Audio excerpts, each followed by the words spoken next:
Story 1. My mother and I were repeatedly hit by a car and I had an out-of-body experience. I've alluded to this story in other subs, and some folks asked me to tell the entire story from the beginning and suggested here. In 1999, when I was 13, my mother and I had just finished shopping at a grocery store in the evening after school and had taken our groceries out to the car. We were in the process of unloading the bags in the trunk of her old Honda Civic when I suddenly saw the car coming at us. I said, "Mom," in alarm, but it was too late.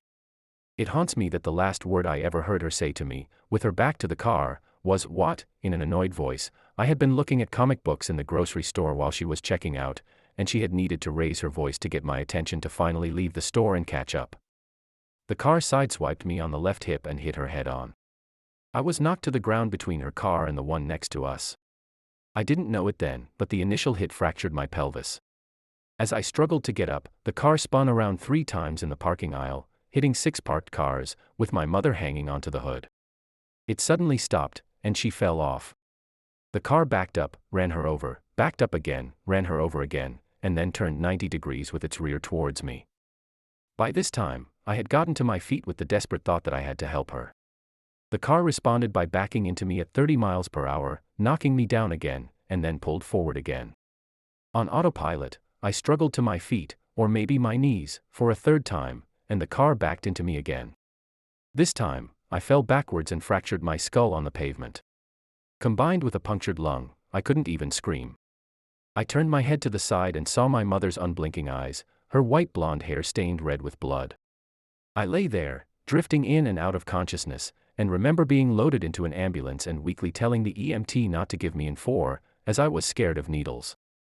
He laughed and said he couldn't guarantee that.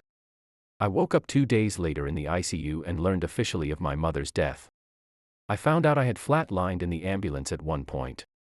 In addition to my skull and pelvis, I looked like Two-Face, with second-degree road burn all down the side of my face. I was missing a front tooth, and my jaw was fractured. My right ear was found away from my body, and reattached. I had a chunk out of the back of my right leg down to the bone taken out by the runaway shopping cart. Both my knees were injured. I had internal bleeding from a lacerated liver and spine. I had not 1, but 5 IVs in my hand. I was determined to walk at her funeral, and I rose from my wheelchair and did. It took me years of therapy and reflection to realize that the reason I am not attracted to heavy makeup is because they had to put so much makeup on her to have an open casket that she looked like a porcelain doll. I'm sure many of you are wondering, reading this, what happened with the other driver to cause this. Well, she was an 89-year-old retired schoolteacher, well loved by the community. She had senile dementia and thought the accelerator was the brake, and vice versa. She had caused a serious accident just the year before on the highway and was given her license back.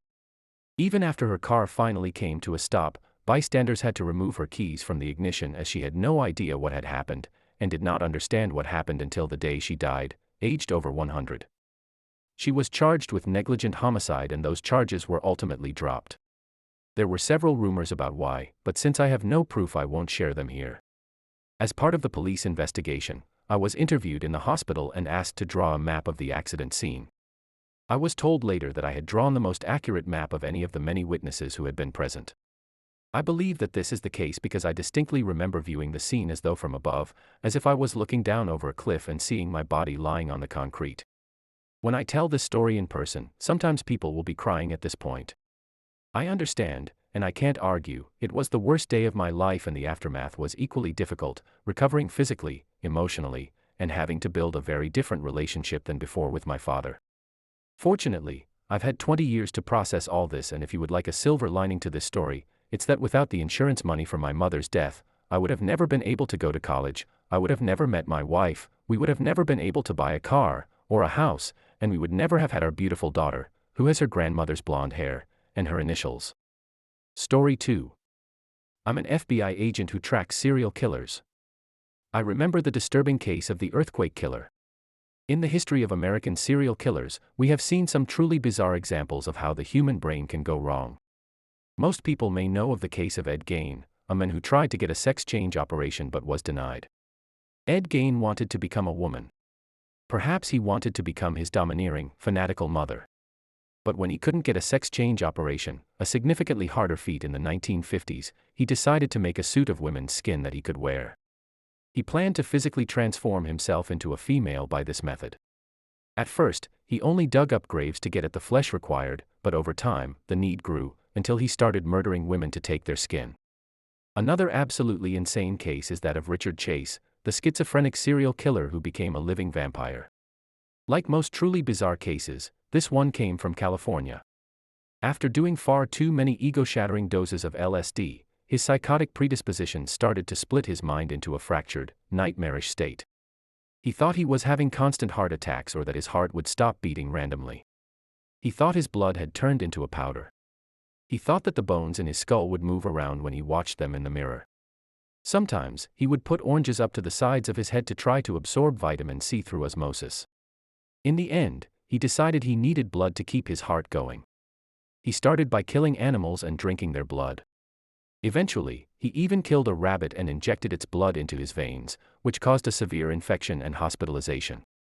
But his psychotic terrors continued to grow, and he quickly realized that animal blood was not returning his heart to its beating state.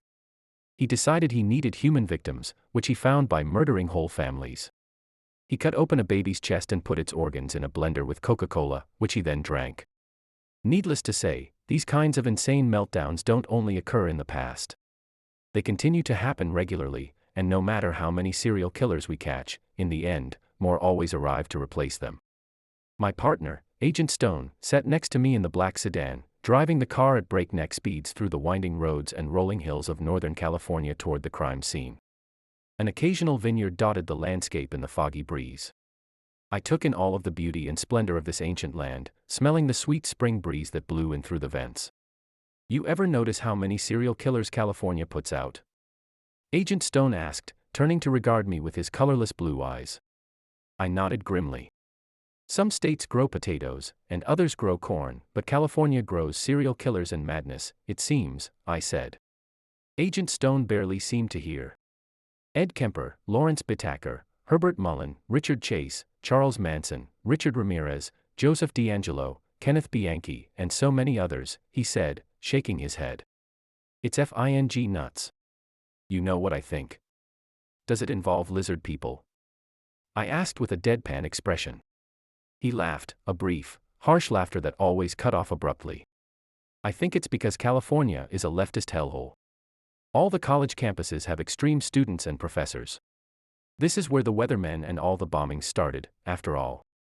So they teach these impressionable dumb kids about killing for the greater good. They call their opponents Hitler and then say they can murder them. So these kids, they grow up listening to their teachers and professors preaching these radical philosophies and embracing political violence and murder. Some of the smarter kids eventually realize, if we can use violence in these situations, then why not for our own personal causes?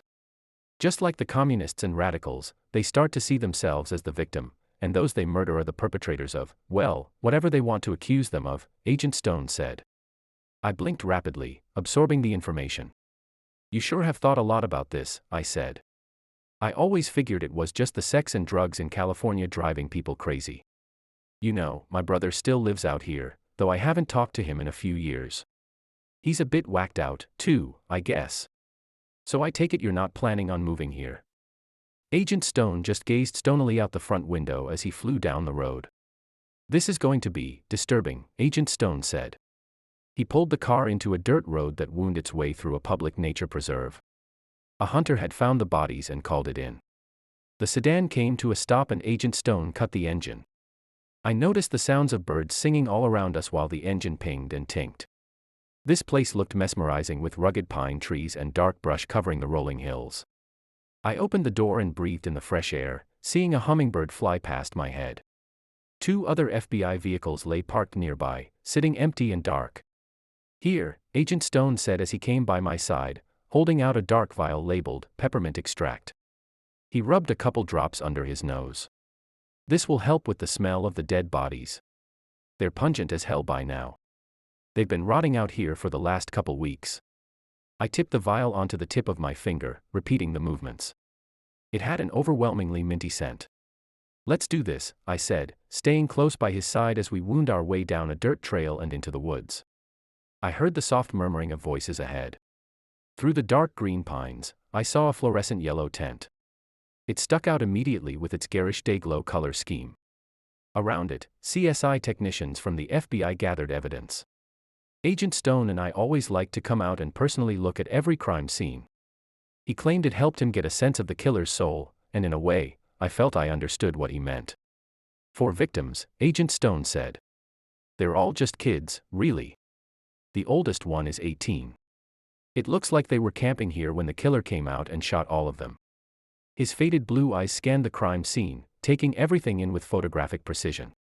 I breathed in the air, noticing it wasn't so pure and sweet in this spot. The smell of rotting bodies and feces hung thick in the air. The more subtle odors of blood and panicked sweat followed it. I nodded, almost seeing it happen in my mind's eye. One of the boys' desiccated corpses still hung halfway out of the open tent door, one hand reaching out in front of him desperately. Another teenager lay dead in the tent, sprawled on top of the sleeping bags. A pool of thick, clotted blood swarming with all sorts of insects surrounded him. The 2 other victims lay in front of the tent, one face down and one face up. The killer had mutilated the last 2 victims, slicing open their chests from neck to groin. He had taken out their intestines and thrown them over the nearby branches like Christmas tinsel. The festering, rotting organs hung like limp snakes covered in maggots. What are your thoughts? Agent Stone asked, turning to me. They seemed to connect slowly, puzzle pieces falling randomly into place. The last victim had been a woman in her house, a single mother. The killer had stabbed her repeatedly, slicing her throat from ear to ear. She had a toddler in the next room, but the killer hadn't harmed the child. After dismembering and mutilating her body, he had simply left, coming and going as quietly as a ghost. None of the neighbors had seen anything, and no cameras nearby had caught any footage of him as far as we knew.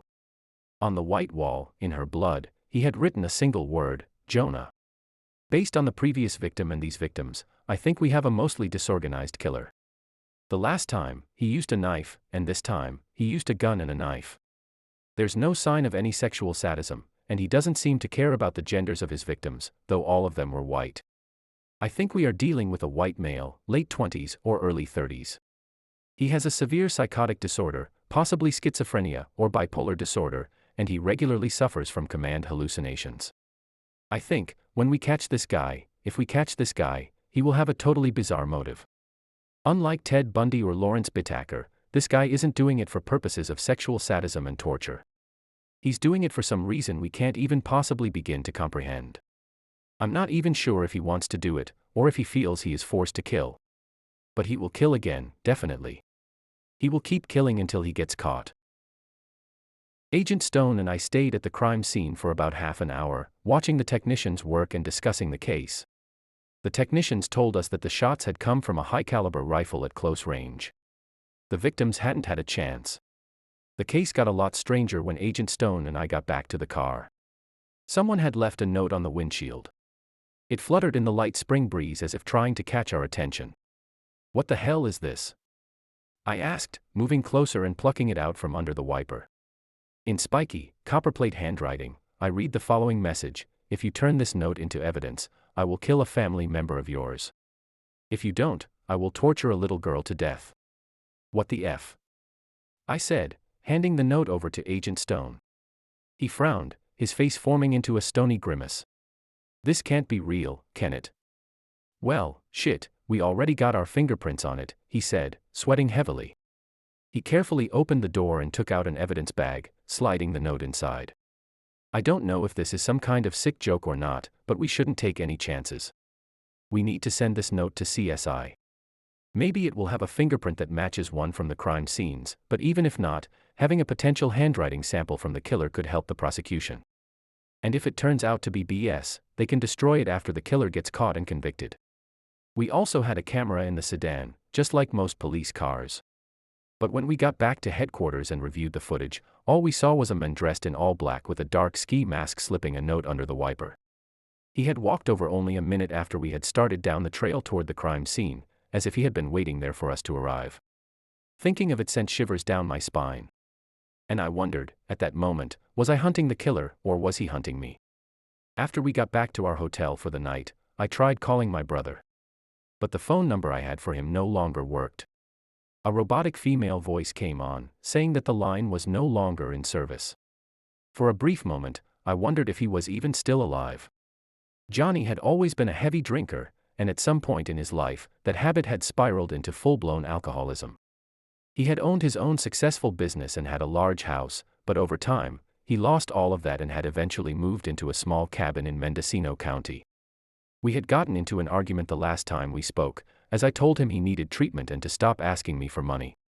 He never called me again after that. I hadn't really worried too much about the note, but a small nagging voice at the back of my head told me I should go and warn Johnny, just in case. Around 7 p.m., I left the dingy, cramped hotel room and headed to my rental car. I put in my brother's address, seeing he only lived about 30 minutes away. I felt strange going to see him out of the blue like this when we hadn't talked in nearly 4 years. The scenic road took me along the coastline, past rugged rocks and deep blue ocean.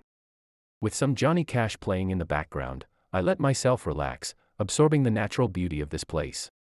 Soon, the road curved back into thick, dark forest. I checked the GPS, seeing my brother lived only a few miles away. As I got closer, I felt anxious and uncertain. What if he didn't want to see me? "You have arrived," the robotic voice said as I saw a small, dilapidated cabin at the end of a dirt road. Sharp rocks crunched rhythmically under the tires.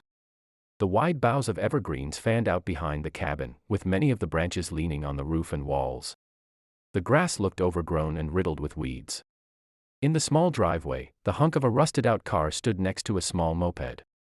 Heaving a deep sigh, I opened the door and started heading down the cracked concrete walkway towards the cabin. I took a flashlight out of my pocket, shining it through the shadowy yard. To my surprise, I saw the front door standing wide open. All of the lights in the house looked dark. Something like an iron band gripped my heart at that moment. I felt something primal screaming within my subconscious, some ancient intuition that shrieked at me, "This is wrong." I walked into the front room, wrinkling my nose. A fetid smell like old garbage and rotting food hung thick in the air. Behind these rank odors, though, I noticed something more subtle and yet more revolting. I knew it well from my work with the FBI. It was the smell of death, of blood and dying sweat. "Johnny!" I yelled into the blackness. "It's me, Ray. Are you here?" In response, I heard only the echoing of my voice and the rapid thudding of my heart. I pulled my service pistol from its holster, a Glock 19X. Chambered in 9mm, it was a sleek, reliable gun with a sheer black exterior. With my flashlight in one hand and my pistol in the other, I crossed my arms and started moving forward, clearing the corners and doorways as I went. The creeping shadows dancing across the room made my adrenaline-soaked brain see false silhouettes more than once. White-knuckled with terror, I cleared the living room, seeing an empty bottle of vodka on the old, wooden table. Countless cigarette burns scarred the table's pockmarked surface. I made my way into the kitchen, seeing a scene straight from a hoarder documentary. Dozens of garbage bags stood in a pyramid in the corner, their plastic surfaces swollen almost to bursting. The glittering of white rodent eyes shone briefly before disappearing into cracks and holes in the walls. A cockroach skittered across the stained-tiled floor, disappearing into the mountain of trash. The sink held countless dishes with pieces of rotting food still clinging to their surfaces. A jungle of black and yellow molds grew over them, rising up in circular patches with wet, glistening filaments. The entire cabin consisted of only a single floor. Inhaling deeply, I moved into the last area, the bedroom. I pushed the door slowly, wincing as its joints creaked with a whining of rusted metal. It opened up onto a scene from a nightmare. I saw my brother, Johnny, laying there on the bed. His arms and legs were tied to the posts, spread out like Jesus on the cross. The killer had cut out both of his eyes. The dark sockets shrieked silently up at nothing like two empty, screaming mouths. In his arms and legs, I saw strange circular patches of melted, purplish flesh. The skin looked eaten away, revealing veins like fat worms and glistening muscle. Black, necrotic burns surrounded the ugly wounds. Johnny's mouth still lay frozen in a silent scream, the tip of a purple tongue sticking out of his blue lips. "Oh shit, Johnny," I whispered sadly, feeling sick and disgusted by the sight.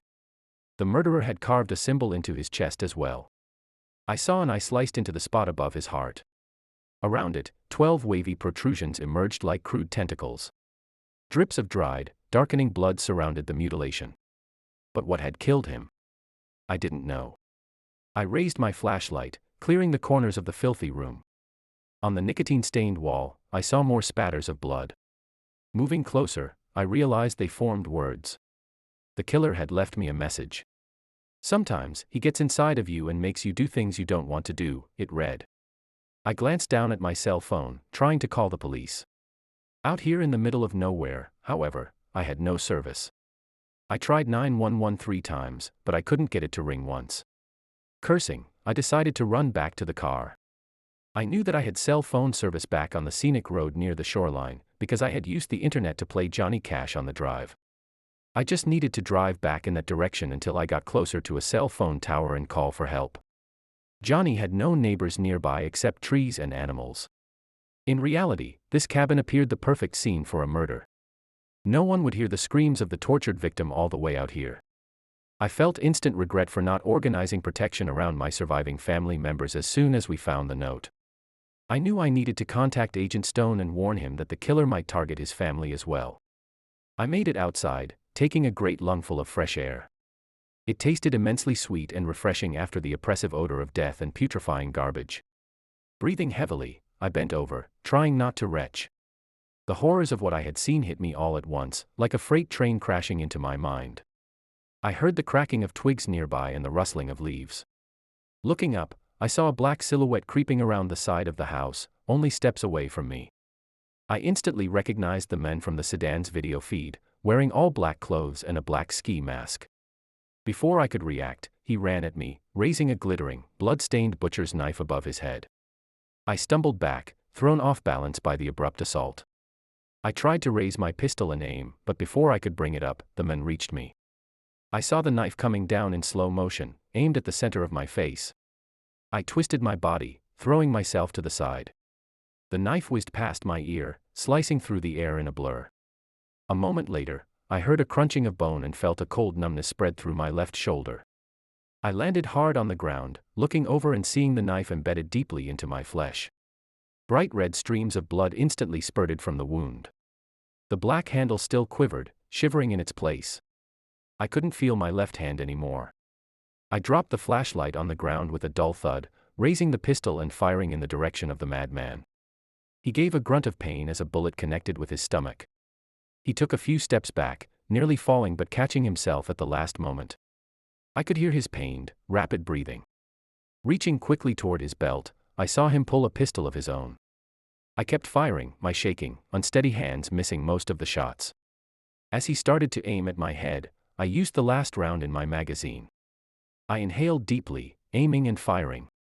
The bullet caught him in the right leg, sending him spinning. He fell hard on the ground. The gun went flying from his hand. He gave a surprised shout of pain as blood soaked into his clothes, causing the wet, glistening fabric to stick tightly to his skin. I heard sirens in the distance, approaching rapidly. Slowly, I sat up, my head spinning from the blood loss and pain. Red and blue light split the creeping shadows apart. The shrill whining of the siren cut off abruptly. The police car arriving was the last thing I remember before falling forward. A wave of weakness shot through my body as a black wave crept up and dragged me under. From what I found out later, after we had sent the note to the FBI, the supervisor in charge of the case decided to send police protection to the family members of myself and Agent Stone throughout the country. They had sent a couple state troopers to my brother's house until the earthquake killer got captured or killed by police. I couldn't imagine how surprised they must have been to arrive and find an FBI agent bleeding out next to the killer. They quickly got ambulances and paramedics there. I went into emergency surgery and would eventually regain full use of my arm after extensive physical therapy.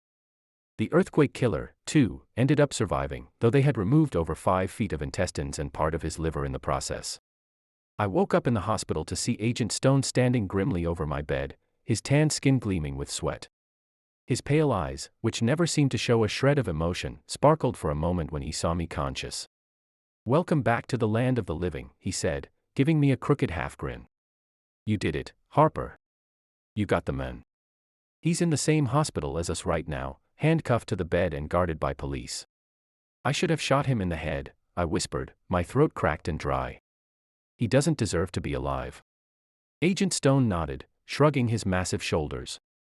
"Well, we can't change the past," he responded blithely. "Turns out the guy's name is Herbert Mueller. Your profile was right on the money. White male, 28 years old, long history of institutionalization and paranoid schizophrenia. You won't believe his rationale for killing all those people. What, he confessed? I asked, surprised. Already? I wasn't even there. Damn it, I wanted to be there. Agent Stone only shrugged. Well, the evidence would have sealed his fate anyways. He left behind a piece of hair at one of the crime scenes, and we got his DNA from it. He said he needed to kill people to prevent earthquakes from happening, Agent Stone said, his face a stony mask that revealed nothing. I repressed an urge to laugh at the ridiculous statement, remembering how many people had died and how horribly, including my own brother. I still want to talk to him myself, I said. He nodded, patting me on my uninjured shoulder. As soon as you get cleared by the doctors, we'll talk to him together. I think you'll be surprised at what he has to say. I spent the next couple days in the hospital recovering from my surgery before being medically cleared to leave. I felt immensely grateful to get away from the tasteless hospital food and the incessant boredom. Watching TV for days straight felt mind-numbing. Excitedly, I put on my black suit, hanging the left side over my cast. I would need months of physical therapy and treatment before my arm would fully recover. Herbert Mueller was still in the hospital, under constant watch. Agent Stone and I would go and interrogate him alone. I walked into the room with Agent Stone by my side, seeing a wiry man with dark, wavy hair laying on a hospital bed. His legs sat in a cast, and bandages covered his stomach and chest. I smiled, seeing the extent of his injuries. Agent Stone and I pulled up some chairs and sat down close by his side. He turned to regard us with eyes the color of steel. On one of his arms, I saw a tattoo that said, Eagle Eyes LSD. How did you find out my brother's name and address? How did you find out who me and my partner are? I asked. The earthquake killer gave a wide, lunatic grin, his silvery eyes sparkling with suppressed humor. He leaned close to me. I noticed a subtle, cloying odor that followed him around, almost like roses. God told me, Herbert answered simply. I raised an eyebrow at that.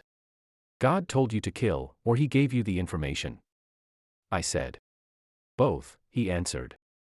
Sometimes God reaches down and uses us. Sometimes, he gets inside of us and makes us do things we don't want to do. That doesn't seem like a very loving God, I responded. Herbert shrugged.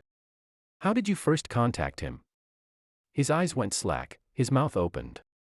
Herbert looked as if he were staring a million miles away. Abruptly, he came back, focusing on me again. Well, people like you can't really understand, any more than a blind man could understand the beauty of colors and light. I used to be just a normal guy, working and going to school.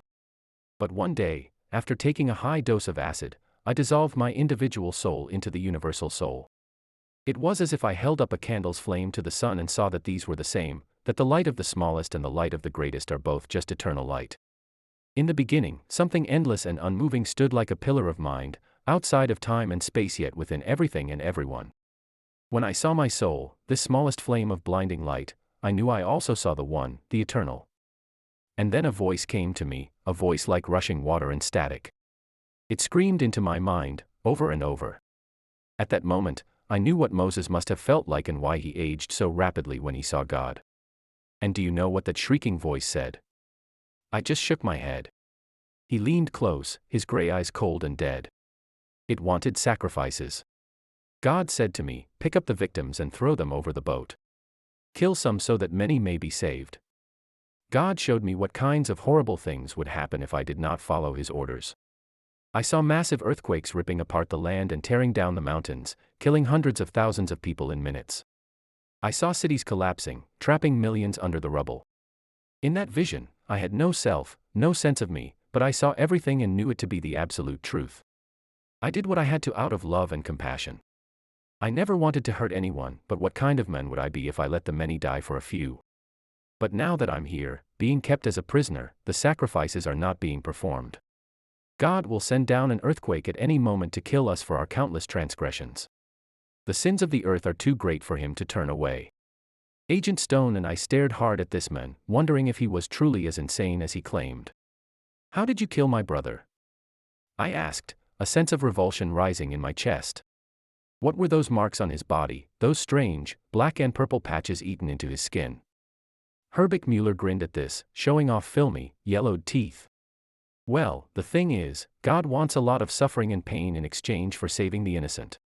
Sometimes, we have to be like Jesus. Your brother told me telepathically to kill him. All of the victims did. Humans have been communicating telepathically for thousands of years. After I saw God, I could tap into that power. And all of the victims pleaded with me to kill them. They said, "We're like Jonah from the Bible. Throw us over the side of the ship so that others may be saved." In a way, I'm like Jesus. I gave up my life as a sacrifice to God, and now I only serve that soul which is also my soul. I see everything clearly now, things I never saw before. This reality is an illusion, and there's no such thing as death. We're all just eternal sparks of the One. So your brother, well, I injected acid and bleach into his skin. I just wanted to see what would happen, but he did not react well at all.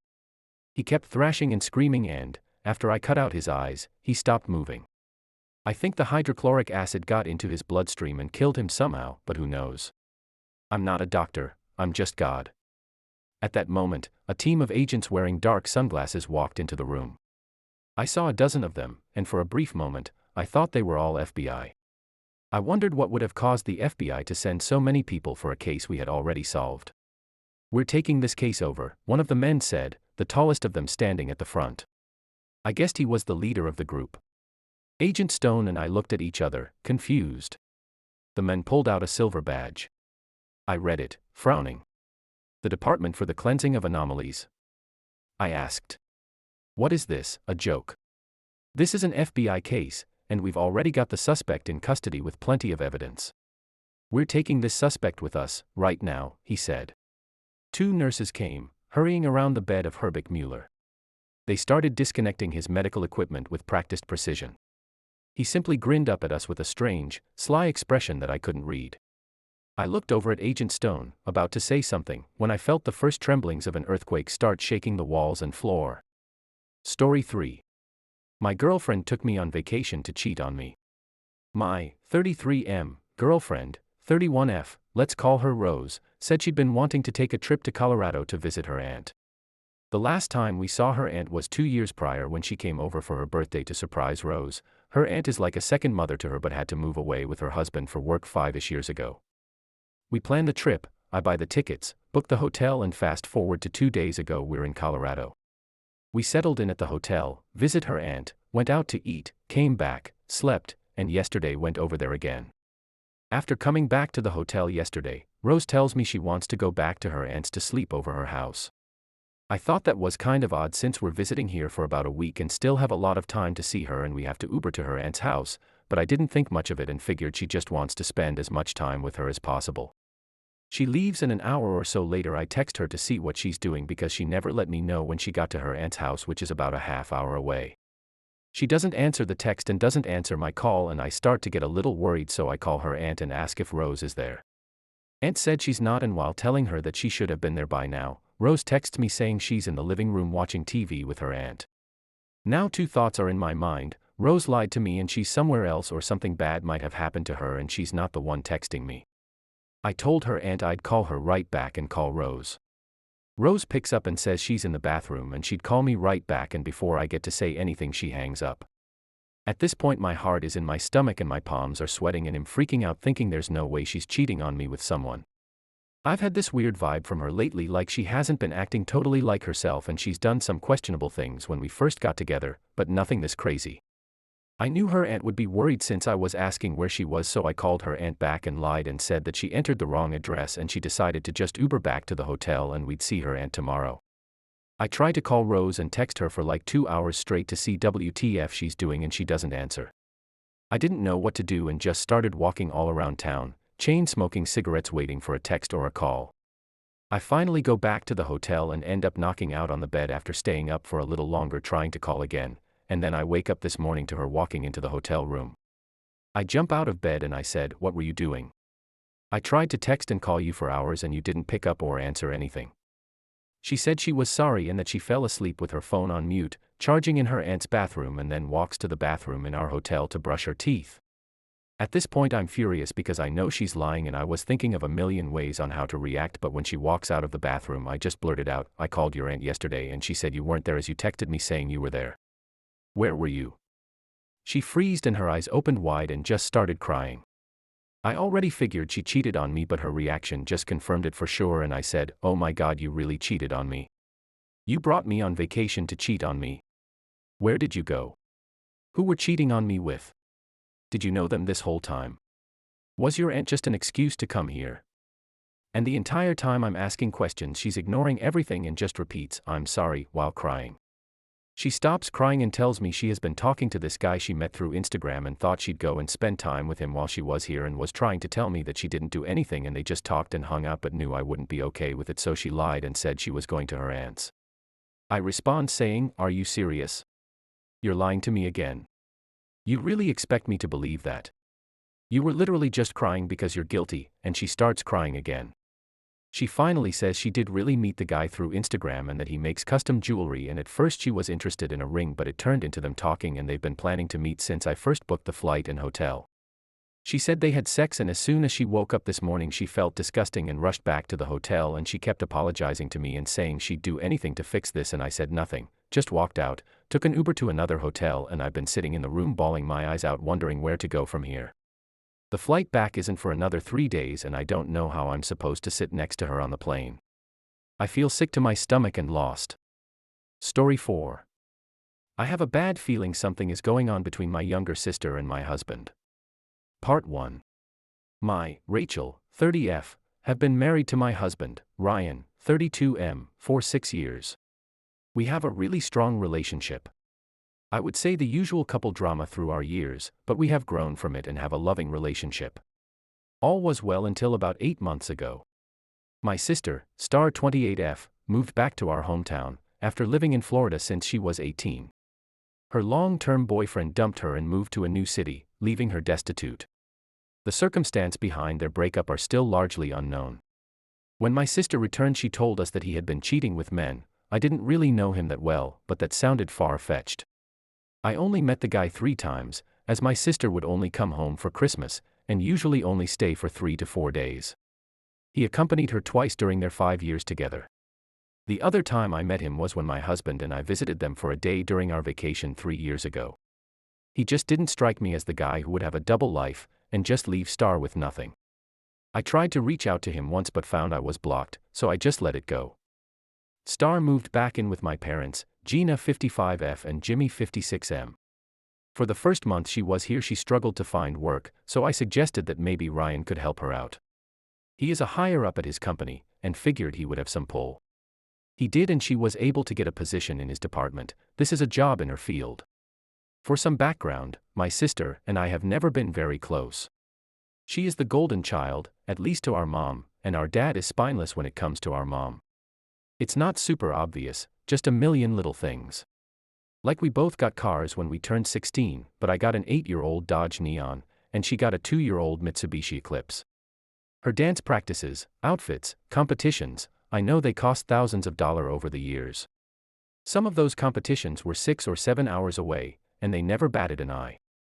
Meanwhile, when I would ask for $50 for a volleyball or basketball camps at the local college in our town, they would give it to me, but you would have thought I was asking them to build me my own arena. I think what pissed me off the most ever was when I was 17, I was out with my boyfriend, lost track of time, and was 15 minutes past curfew. They took my car for a whole month for that. Then when my sister came home, 2 hours late, and smelled like pot, the next year, she just got a stern talking to. I wasn't exactly sad when she left for college and decided to stay in Florida. Despite all of that, she began spending more and more time at our house. Which at first I thought was nice, as maybe she was making the effort to be closer to me. Then I started to notice that her and Ryan were getting rather familiar with each other. They would talk about seemingly anything at length. They started having their own inside jokes. If I tried to include myself, they would say, "Just a work thing." When I asked my husband about it, he just said they have a lot in common and are working on several projects together at work. The first real red flag was that after about a month of this she would be there at our house when I got home from work. Ryan and I have different work schedules. While he gets a traditional 8 to 430 work day, I work 10 to 7. This was pretty often. When I asked about it, I always got we had some work stuff to do. 2 months ago, I noticed something that had me questioning my own sanity. I make the bed every day before I leave for work. I always make it so the open side of the pillowcase is towards the edge of the bed. Star was over that day when I got home. She ate with us, then went back to my parents' house. As we got in bed, I noticed two of the pillows had the cases in towards the middle. I asked my husband if he had been in bed today. He looked a little shook, but said, "No, why do you ask?" I said the bed's not the same as I made it this morning. He told me, I must have been mistaken then, because no one was in the bed. I looked through his phone and laptop without his knowing and found nothing. Then again, they work together 8 hours a day 5 days a week, then hang out after work. Why would they need to text? I felt like I was losing my mind. 2 weeks ago my parents invited us over for dinner. It was going fine. Until I saw something. Ryan was simply walking by, Star lightly grabbed his arm and he turned to her.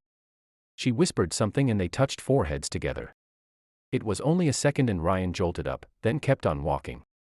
Star then just kind of looked at me, smiled, and went back to what she was doing. I'm not an idiot, I know this is a mountain of red flags. I just don't want to believe, I have been in love with my husband since I was 21 years old. I have planned a weekend getaway to the city. I'm going to ask him about things there. I really hope it's not what I'm thinking. Part 2. You were all right, and my world is destroyed. We went on our weekend adventure. It was a nice Friday night. We had drinks, we danced, we were intimate.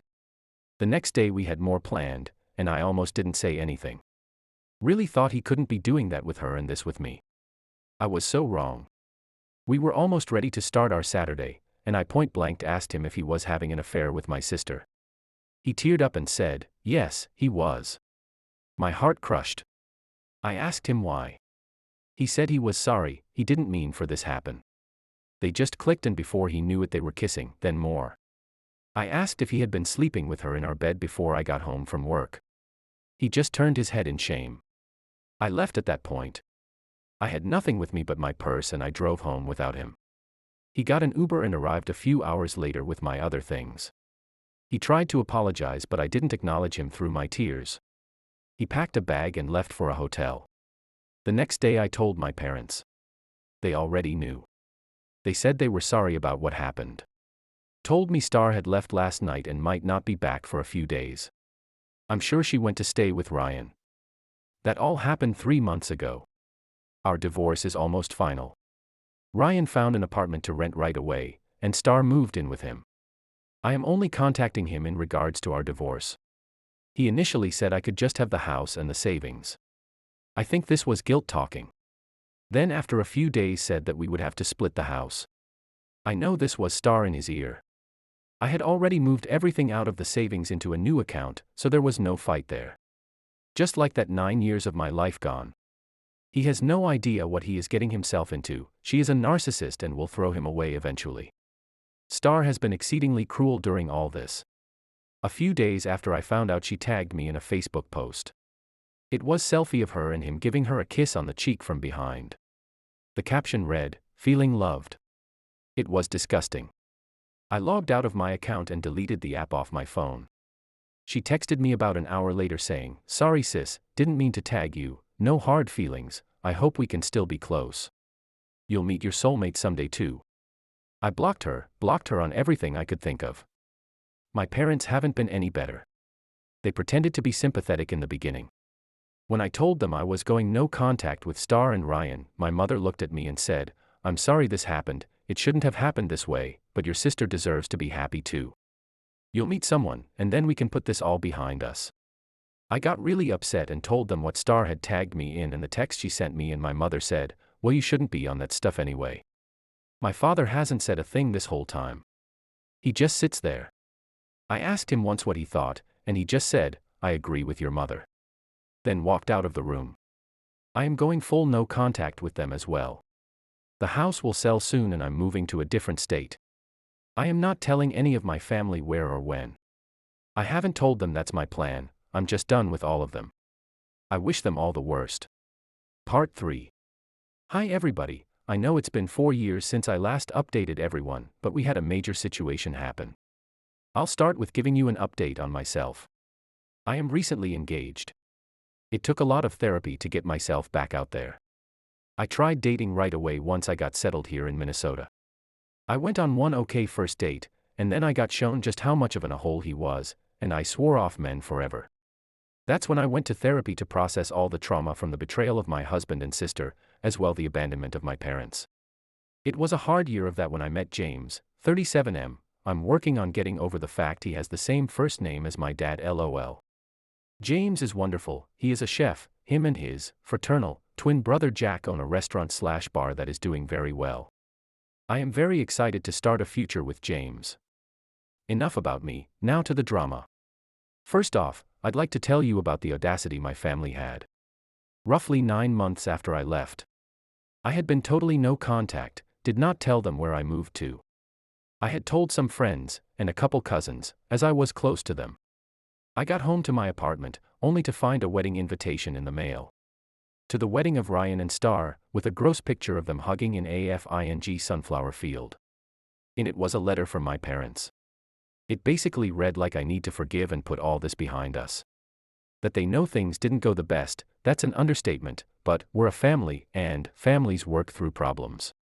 They also claimed Star wanted me to be a bridesmaid just like she was for me. WTF. That letter opened up all sorts of old wounds at the time, and my therapist got a lot more business. Today I find it hilarious, but then not so much. I did not respond at all. The only thing I did was figure out which part of my extended family let my ex-family know my address and cut them off as well. That brings me to the most recent drama. Last week Ryan of all people showed up at my apartment. James and I do not live together, but that will be changing soon. He looked good, like too good, as in he was trying to look his best when he showed up. I asked, "What do you want?" He said, "I just want to talk. I'm so sorry for what I did. Star and I are divorcing." I figured out she was unfaithful our whole marriage. Surprise, surprise. I don't expect you to take me back, but we should talk and get some closure for both of our sakes. I did a double blink. He has lost his mind. I looked him right in the eye. No, I give you no closure. You made your own bed. Did you really think that golden hoo-ha of hers, that I'm telling you has had more visitors than Holiday Inn, was suddenly going to put up the no vacancy sign just because you put a ring on it? You're even dumber than I thought. I forgive nothing. I want nothing from you. I don't care. I'm better off now, and that will always be the case. You can go to hell. Then I turned and went back in my apartment, locking the door behind me. I immediately called my landlady, who is the sweetest old lady in the world. I've gotten kinda close to her over these 4 years and she knows about my previous marriage. Ryan was still just loitering out in the hallway. A few minutes later her 2 nephews that help maintain the apartment grounds were there letting Ryan know he was not welcome here, and was on a banned list. If he returned, the police would be called for trespassing. I was hoping that would be the end of it, but it wasn't. I have a fairly easy 9 to 5 work schedule now. Because of that I go to the restaurant almost any night James is managing. I don't get in the way, just hang out and enjoy the few minutes here and there he can give me. I've become good friends with a lot of the staff, which include a lot of James and Jack's family, and it's really the family environment I always wished I had. I am there the next night, when Ryan walks in and just comes and sits at my table. It was a slow Tuesday night. James noticed, and recognized Ryan from photos I had shown him. He immediately came over to check on me. Ryan stuck his hand out. James just looked at it then said to me, "Want me to kick him out?" I said, "Not yet, I got a question or two." Ryan perked up like he was winning or something. What a tool. I asked him to tell me what happened between him and Star. I'll admit it was pure morbid curiosity and I was hoping she got screwed over in the divorce. Ryan told us she was having at least 2 affairs with married men. Old habits die hard, I guess. This was 2 years in. It was a tough time for me. I roll. I interrupted, "You are not that dumb though. Did you protect yourself, or did she get half of all your stuff?" Ryan replied smugly, "I stuck out almost another year with her so I could start stowing away savings and sold off some assets. In the end she got a fraction of what she would have." I asked, "And what happened to her then?" Ryan replied, "She had to move back in with your parents again." I satisfied said, "Ah yes, thank you, that's what I wanted to hear. He can go now." James, "You heard her, out of my restaurant." Ryan, "But, no, I want to." I cut him off. No forgiveness, no closure. I just wanted to know my loser sister was back living at home. Get out. James stood and pointed at the door. Ryan looked around and saw he was being glared at by the bartender and two members of the wait staff. He stood, tuck-tailed, and turned towards the door. James started, "And if you ever come back." Ryan quickly, Yeah, I know, cops, trespassing." After he was gone, I got checked on by almost everyone around. It was nice and embarrassing. My future in-laws, who I adore, called me. They demanded I stay with James the next couple days just to be safe. It was really sweet. I have never had a family look after me like this. I didn't hear from Ryan again, and hopefully I never will. Story 5. My wife cheated with my best friends while on vacation. I accepted all her retribution offers, then divorced her. It's been over 4 years since this happened. I, Chuck, was 37 at the time and had been with my wife, Chrissy, 36, for 16 years, married for 13. We lived a comfortable upper-middle-class life and have a 15-year-old daughter, Cora. I had two best friends that I had met in college, Eric and Mike. Eric, 35, was married to Emily, 31, and Mike, 35, had gotten divorced from his wife that spring. Through us, Chrissy and Emily had become best friends as well. As a group of 3 couples, we had been taking a week-long vacation every summer for a few years at this point. Everything was booked and ready when I broke my ankle 3 days before our flight date. I decided to not go on the trip, as 1, I was to be non-weight-bearing for 16 weeks, 2, my meds made me extremely tired and sleepy, and 3, I just didn't want to be a burden to everyone else's fun. My wife offered to stay home with me, but I convinced her to not worry and go on the trip. When Chrissy returned from the trip, she seemed like a whole new person. She had been having a tough work year, and the stress was high. I knew she needed a real break, and was really glad she got it. On top of that, she was very affectionate and attentive upon return, almost to the point you'd call it love bombing. I was not complaining. Our sex life seemed like we were in our early 20s. I chalked it up to guilt over leaving me behind and just the overall rest from the trip itself. Fast forward to a couple weeks after Thanksgiving. All had been going well. Chrissy and Emily had planned a girls' shopping weekend a couple hours away, with a hotel stay on Saturday night. Now, here's where the situation goes to shit. We are all on Snapchat. Eric and Emily have a couple of nieces, and started using it because it's the only way they can get them to message them back. I found that out myself when Cora got her first iPhone. Send a text, may as well be sending a smoke signal. Send a snap, immediate response. We had group chats and would all send each other nonsense often enough. That night, after sending my wife a snap of the dog, I flipped to the map thing. There were the bitmojis of Chrissy and Emily, and Mike. I zoomed way in and it appeared they were all at the same place. This didn't make any sense.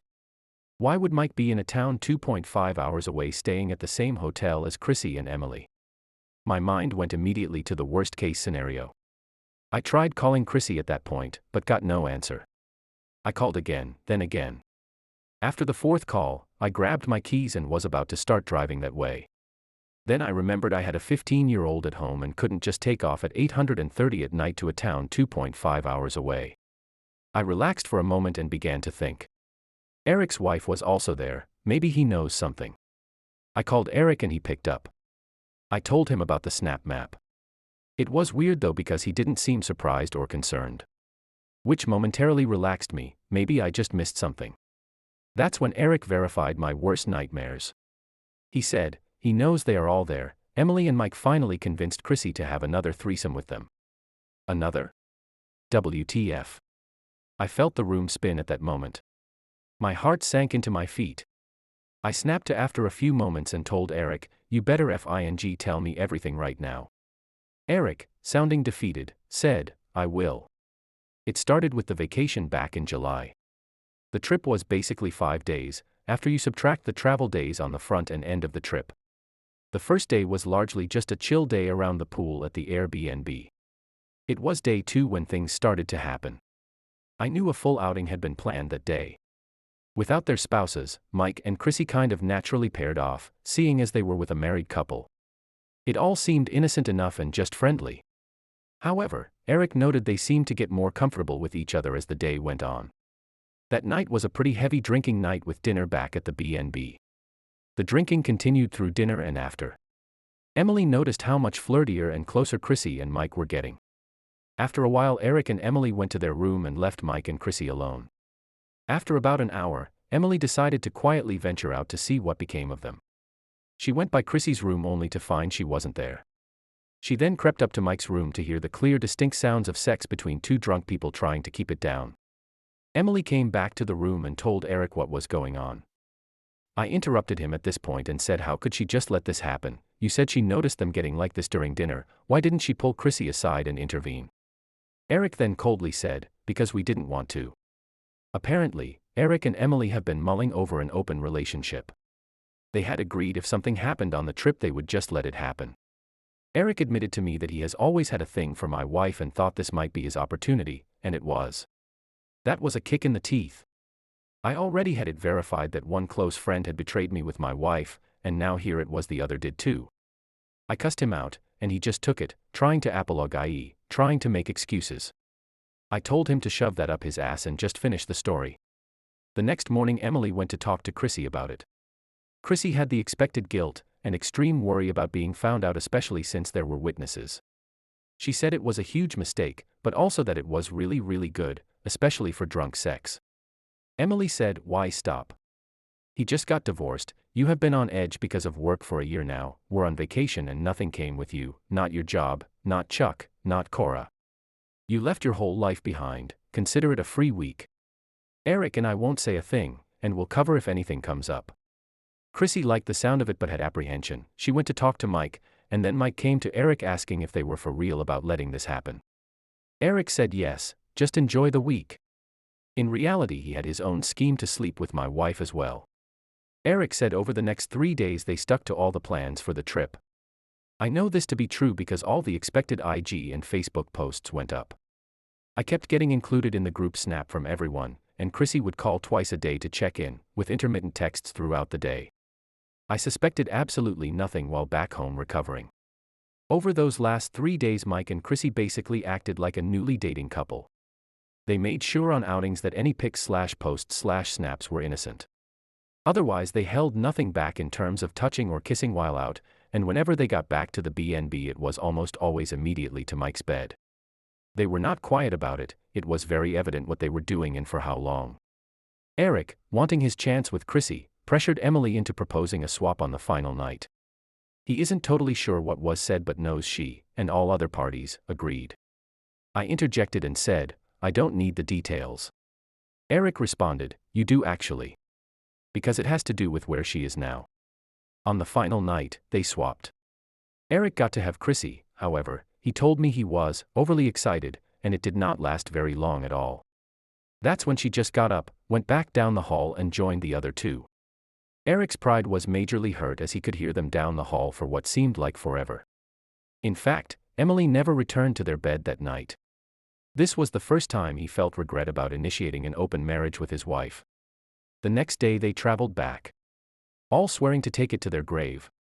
Eric went on to say as soon as they got back from vacation Emily, who had first been apprehensive, was dead set on the open relationship now. He still thought it would benefit him even though he had grown some doubts. They landed on some ground rules. He wanted to have a list of people who were no-go, and she said no, this was about being open sexually and they couldn't do that if people were off limits, it was gonna be the same for both of them so he should be fine with it. If he wanted to try and F her sister he could, and she didn't want co-workers, exes, anyone off her list either. He agreed on the stipulation he knows everything and has access to everything. Neither of them liked the other's demands but ended up agreeing to them. He told me they each made videos with the other stating they were agreeing to this arrangement, so the other couldn't use it against them if they ever divorced. I was sitting there thinking, this guy is a total FING idiot. Eric then let me know how awful this whole situation has gone. Telling me Emily has been highly active while he is yet to manage a single date. As the months have crept on it's only put a greater void between the two of them, and he said he already has divorce papers drawn up. At that point he offered up all evidence he had. I accepted. Shortly after there was a whole folder in my inbox. The vast majority of stuff was his wife with other men. Co-workers, randoms, she had been busy. But there were plenty of messages between Chrissy and Emily. I picked up that Emily and Mike had started a regular affair about 4 months earlier. About 1 month ago the conversation of the threesome started. That whole time after the vacation Chrissy had been really good to me, and seemed much happier than before. In the beginning of the convo, she stuck to the idea that what happened on vacation was it was vacation from reality, and now it was over and life would just go on like normal. About 2 weeks ago, she started to show some interest at Emily's encouragement for a repeat of that final vacation day. This is when Mike entered the conversation too. Chrissy agrees at this point and the plan comes to be. In addition, Eric had photos of Chrissy and Mike kissing, and a recording of him having sex with her. The son of AB had sneakily recorded it. Not the best quality vid, but he did manage to get a clear shot of her face and tattoo.